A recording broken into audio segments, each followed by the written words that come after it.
funny. This was a scary presentation for me. Alright, so my name is Natalia. I'm a psychiatric nurse practitioner at Mental Health Resources ACT team. And I know that you guys are dealing with kids and teenagers. That's not my specialty. I don't certify or don't work with young kids. I would serve people 18 and older, so 18 to me and 26 I still consider them teenagers. So that's why I agreed to do that. So Lori said that you guys are interested in basic brain structure, neurotransmitters, communication within the brain, great, and some type of pharmacology and how medications work in the brain of a teenager, right? So we can start, and we printed handouts. I'm not sure if they're useful or not. This is very, very basic brain structure and how things are communicated in the brain. So within the brain, there are a couple of areas, and you can probably read through occipital, parietal, temporal, and frontal. Probably the most you're dealing with frontal lobe, responsible for executive function, for cognitive function, for emotions, some coordination, some movement. They're different, the way things communicate in the brain, and when you're talking to kids, I think you can explain it to them and why treatment is important. The way cells communicate within the brain is by sending first electrical impulse that is converted or prompt some chemical release of chemicals, and those chemicals are called neurotransmitters. So and that's how brain cells talk to each other. And in case of psychiatric illness, the communication is impaired, and let's say there's too much of certain neurotransmitters being released, and then it's not an effective communication. It's like two people yelling at each other and the communication is impaired. Or let's say in the event of not enough chemicals being released, you're whispering to each other and you can't hear each other at all. So again, the communication is impaired. So it needs to be exact amount of neurotransmitters or chemicals for brain to function appropriately. So sometimes when parents say, why should my child take certain medication, you can tell them why the medication is not going to alter the personality of a child, but it will level the amount of chemical that in the brain, either make it more available or less available, depending on the condition. And we'll talk about it when we talk about medications. And usually it works for parents. They're not as resistive to treating their kids, knowing that personality is not going to be affected, and it's just simply a matter of finding the balance between certain chemicals. So in the brain, there are so many different brain cells or neurons. They all look different. I'm not sure if you can see it or not. This is one, this is another, third, fourth, and so many of them. They all look different. They all serve, in a way, same purpose, which is the communication, looking different because they're located in different parts of the brain. This is a very basic, shall I turn it this way? This is a very basic two cells, and that's the communication. So these little hair-like structures are called dendrites. This is the axon, which is the main line of the communication, and then the cell body.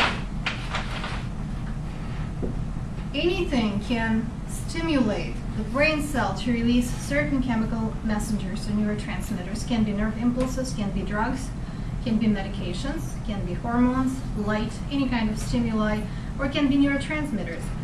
So let's say hormones stimulate the brain cell to release some kind of electrical impulse. The electrical impulse will be responsible for sending the chemical, which will communicate with the next neuron that is sitting right next to it. The space between these two, called synapse or synaptic cleft or synaptic gap, it's all the same thing. So the chemicals are being released, the neurotransmitters are being released, this neuron gets the message. And that's what can actually stimulate this neuron, or a couple of other things, to continue the cycle. And that's how communication is being established throughout the brain. So it's important to remember that communication in the brain is not electrical. It's chemical all the time. Electrical just stimulates the chemicals to be released. That's all.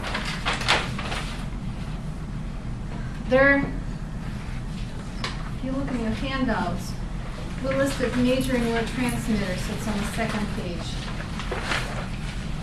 And I'm sorry, it's a very small print, even I can see it. But you can read it. It's just FYI, you don't really need to remember anything. One of the neurotransmitters is dopamine.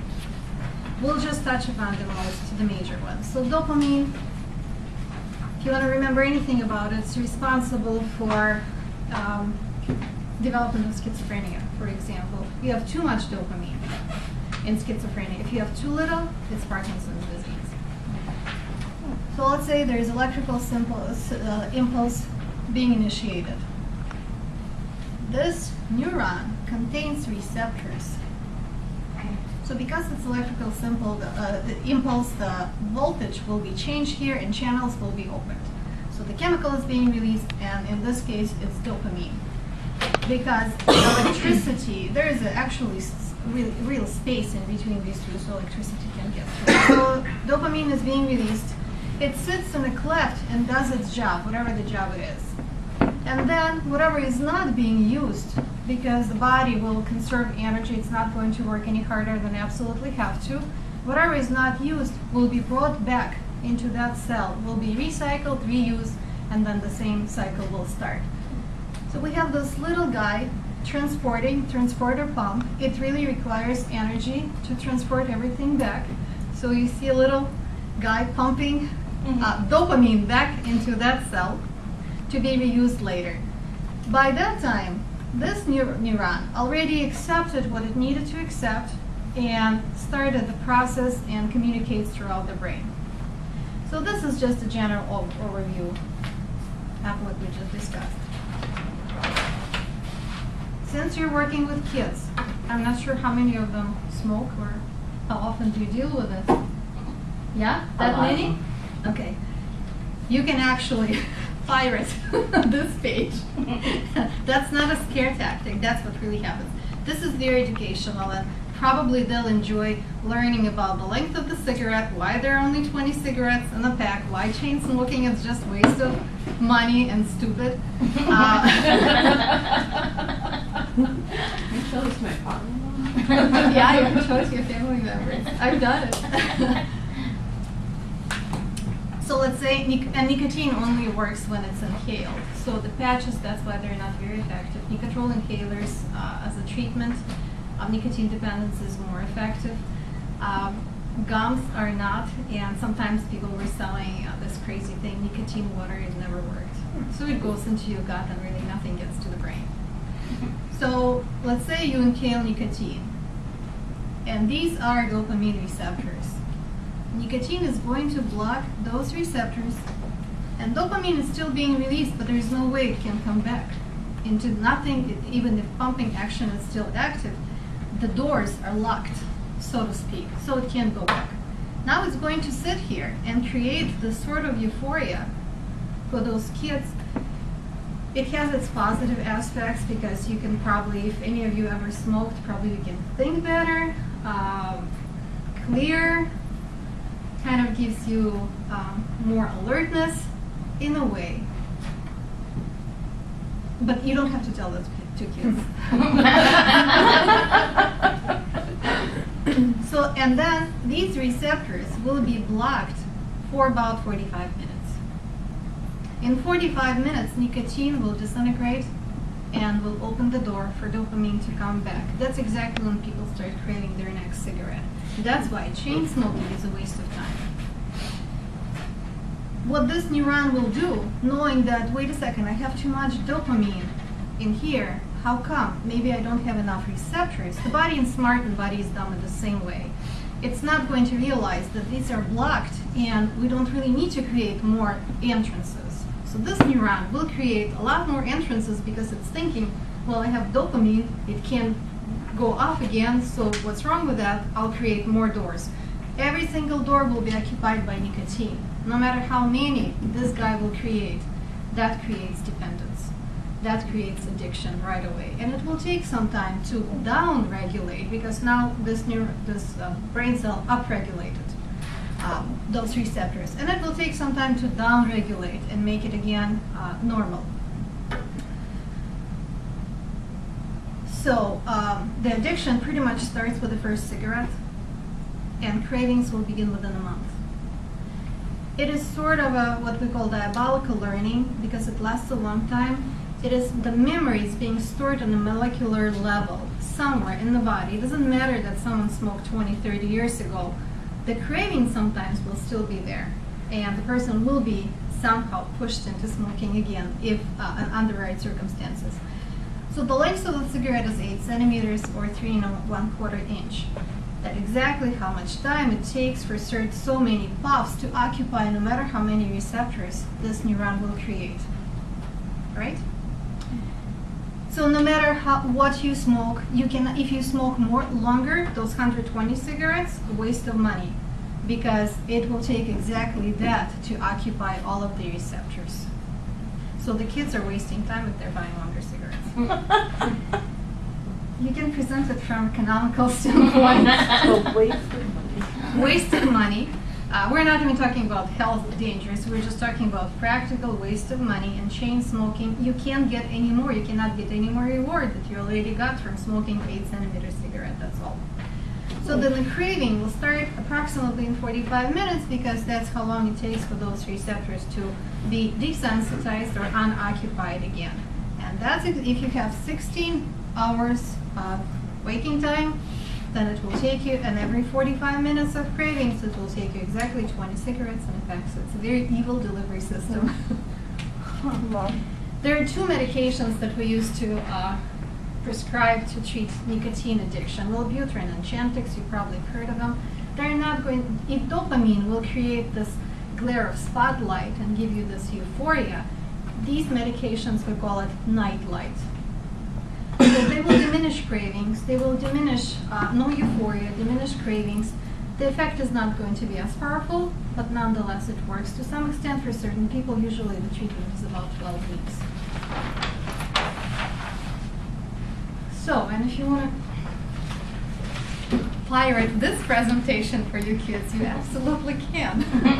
And I will find a way to send it to you. If you want to just gather around and maybe go through slides.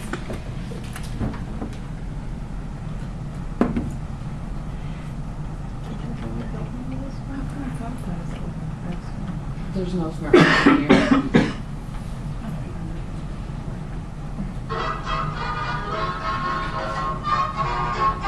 Can you see it? Yep. Sorry, guys.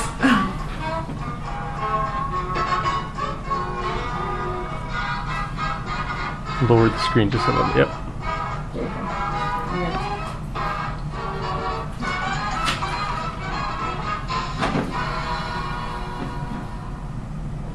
Back through the smoke of centuries, when Columbus first set foot on the New World, ow, ow, you smoke that?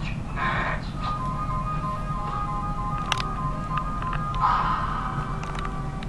And so Columbus not only proved the world was round, but also firm and fully packed. Smoking became a new habit in the old world. Fire? Fire! Yes, sire. It got so man could face any test with a cigarette in his mouth. Ready? Aim! Fire! It's a Phyllis Morrison.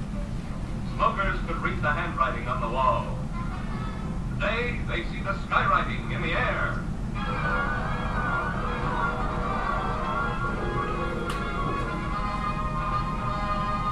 The average man's habit of smoking leaves its marks deeply imprinted upon his surroundings. With tobacco, the smoker finds relaxation and contentment.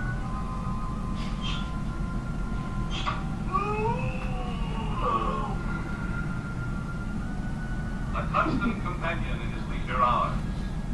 That last puff before retiring. And that first drag on arising.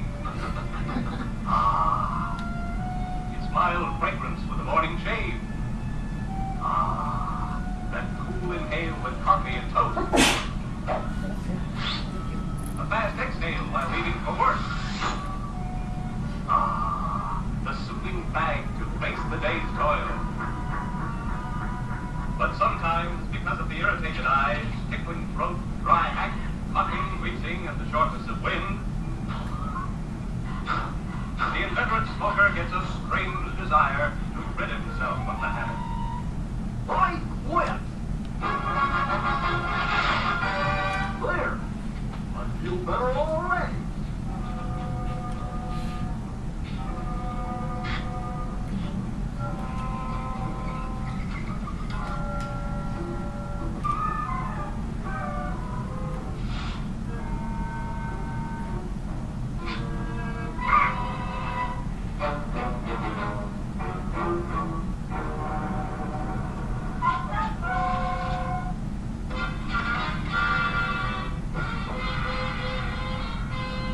Well, George, you've gone and done it. I sure admire a guy that can quit smoking like you can. It ain't easy. If it was, I'd quit. Quitting, giving up the habit, changed Eve's entire outlook. Hey, George, I'm a father. Have a cigar. Well, why? Almost forgot. You quit smoking.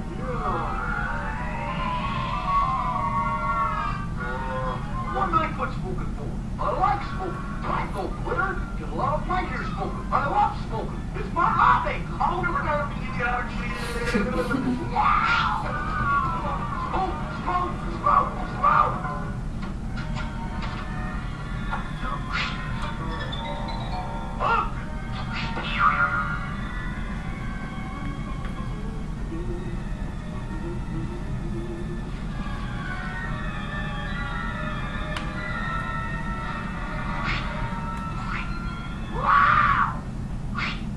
Going up?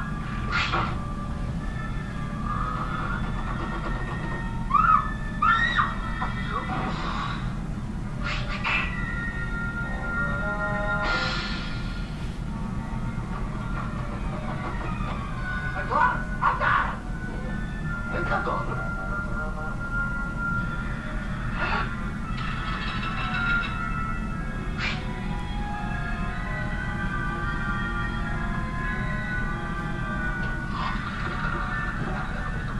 Smoke, smoke, smoke, smoke, smoke.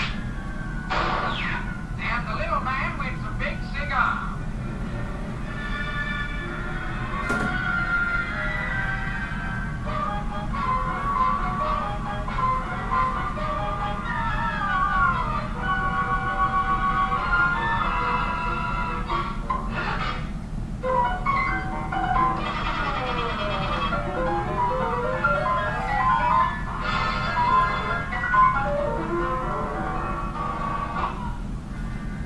Smoke, smoke, smoke, smoke, smoke. Hey, mister, you gotta see the pipe, nail, weed, rope, or straw, or cigar, or snuffer, or anything, just anything. Why, of course, my good man. Have a cigar. Oh, thank you, sir. Give the smoker enough rope, and he'll hang on to his habit.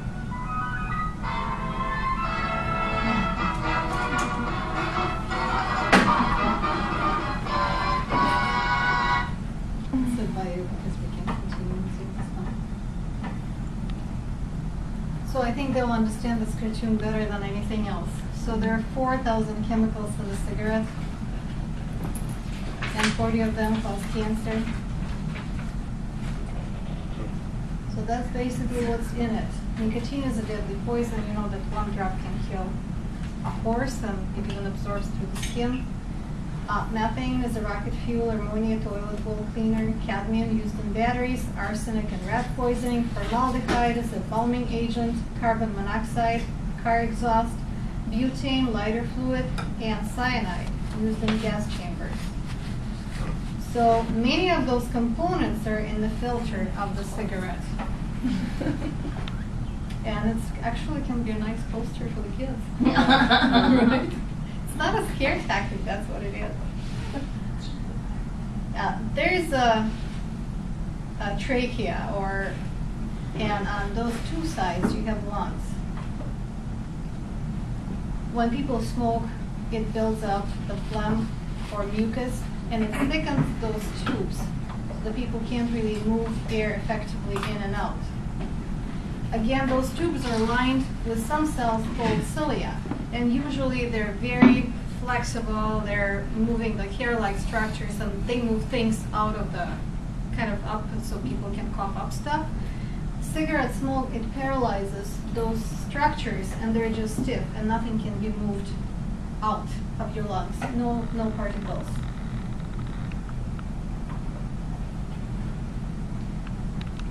The lungs, because they're affected by cigarette smoke, they start to produce more mucus, but actually the cilia cannot effectively move it out of lungs, and it just sits there, creates a very unhealthy bacterial environment, or any kind of environment that promotes the growth of bacteria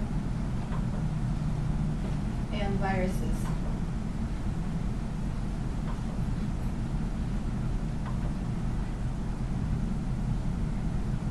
In lungs, there's areas where gas is being exchanged, so carbon dioxide is moved out, oxygen is moved in. When people smoke, those things, they're supposed to remain small, and there are so many of them just to create more area where the gas can be exchanged.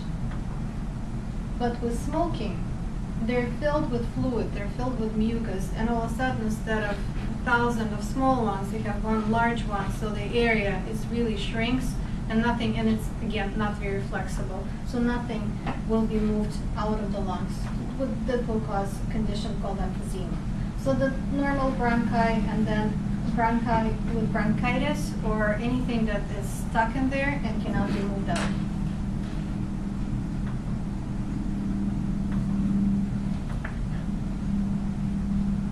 This is another area where nicotine is affecting people negatively, is in the arteries. So this is a cross-section of a healthy artery with a normal blood flow. This is the artery affected by cigarette smoking and probably cholesterol.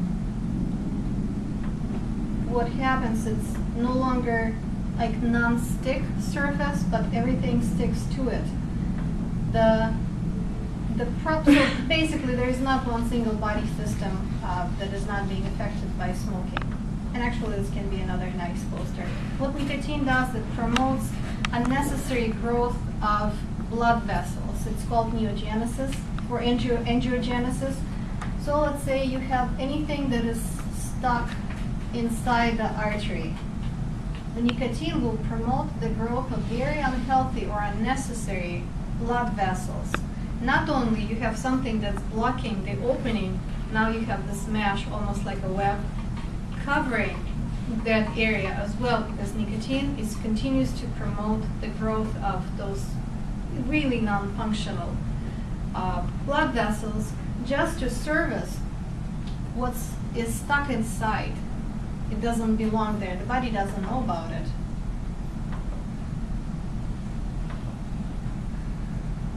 So this is on the left side, healthy lungs. On that side is smokers' lungs.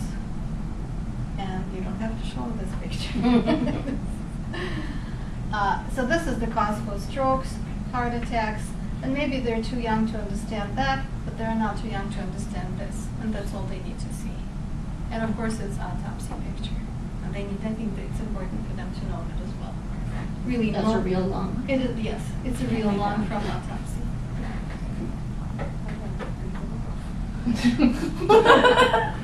Oh, it hurts my chest. All right. So if you want a link to that, so if you want to use it, feel free, let me know, I'll send you the link. Huh? Our administrative assistant saying send it to her. Oh, yeah, you can just email it to her and say, can you do the printouts? Yeah. Review this. All right, so now back to mental illness. The mechanism of depression, there's a theory stating that depression develops, so there are two brain cells again, two neurons, and one of the theories will state that depression develops because we have too many receptors, and maybe not enough, or maybe enough serotonin, but not enough receptors for serotonin to enter and re-enter. So the main role of an antidepressant in this case would be to down-regulate the number of receptors. We don't need that many, that's why people feel depressed. Another thing would be, you know about SSRIs, Prozac, probably the most popular. Do kids that you work with take mainly Prozac? Prozac, Wellbutrin, Celexa. So they take SSRIs mainly. What is SSRI? It's selective serotonin reuptake inhibitor. Remember this little guy, he was pumping dopamine back? It's another little guy, but this guy will be pumping serotonin back into the cell to be absorbed. But if we don't have enough serotonin, we need to block this guy. We need to put him out of work for a little bit and say, stop pumping it back. We need more. We need serotonin to stay in this class for a little longer. So what Prozac will do, Prozac will mimic the serotonin shape of the serotonin. I mean, it's a very basic overview. It's not, that's exactly how it works. But it's going to sit on this pump and they say, nope, I'm not going to let you in. So Prozac will literally sit and block the action of this pump. Thus the name, selective serotonin reuptake inhibitor, because it's going to be selective. It's going to work only with serotonin. It's not going to work with dopamine, for example. Since we have more serotonin now in this area, this neuron will say, wait a second, I don't need that many receptors. And it will downregulate the receptors. So let's say instead of 20, now we'll have 10. And usually people start to feel really even symptoms. Some neurotransmitters responsible for developing depression are serotonin, norepinephrine, and in some ways dopamine. And that's how antidepressants work. Let's say you have a child, they just started on medications, let's say on SSRI, Prozac, or Celexa, or whatever else. And parents will tell you that I don't want my child to continue to take the medication because the experience, it's been 4 weeks and the kid is still depressed.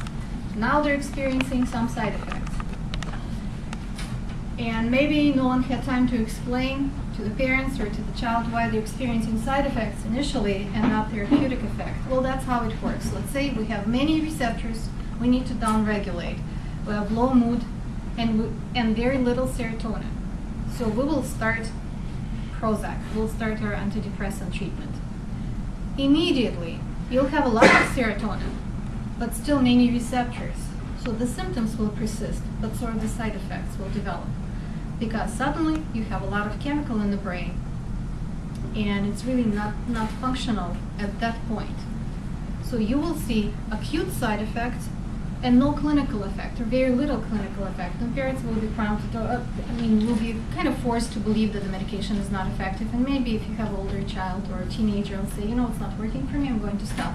And they stop prematurely within 2 weeks. It's not like antibiotic or, let's say, Tylenol that treats the headache right away. They cannot even expect that. So you guys talk to them and explain. But very slowly, the amount of serotonin will be leveled, so the mood will improve, and also number of receptors will be downregulated to be more of a normal number of receptors. So the tolerance to side effects will develop, meaning that side effects will go away and people will still start noticing clinical effect.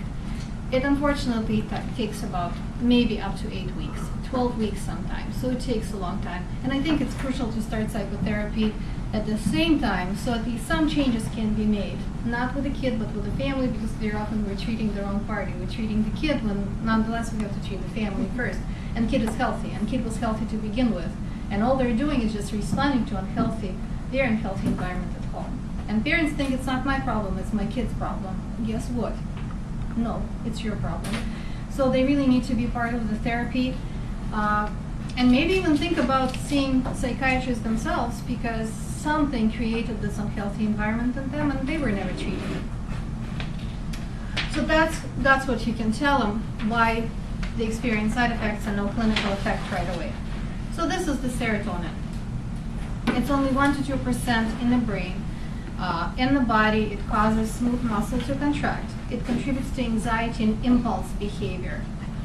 So patients with low serotonin level have attempted suicide, but by very dramatic means, like cutting the throat instead of just slashing wrists. People who commit crime impulsively normally have low serotonin levels. People who commit crime for mercenary reasons, they have normal serotonin levels. So let's say they hire to kill someone, their serotonin is fine. but those who killed due to impulse behavior or hurt someone due to impulse behavior, it was noted that serotonin level was low. Sometimes lead can cause some problems with serotonin, and it can lead to dangerous aggression in kids. There is a plant in India somewhere, it's tranquilizer. So what it does, it leads to disintegration of serotonin. So the serotonin is not available, and these people can commit suicide with very little means, and they can develop very severe depression. People, I don't know if your kids take estrogen, birth control. Oh, some of them. Some girls, okay. This can contribute to depression because estrogen affects serotonin. So if it's the contraceptives are estrogen based, they may want to talk to OBGYN or to their primary doctor or pediatrician to see if they can give them something else, or maybe find another way of treating acne or whatever else is they're after.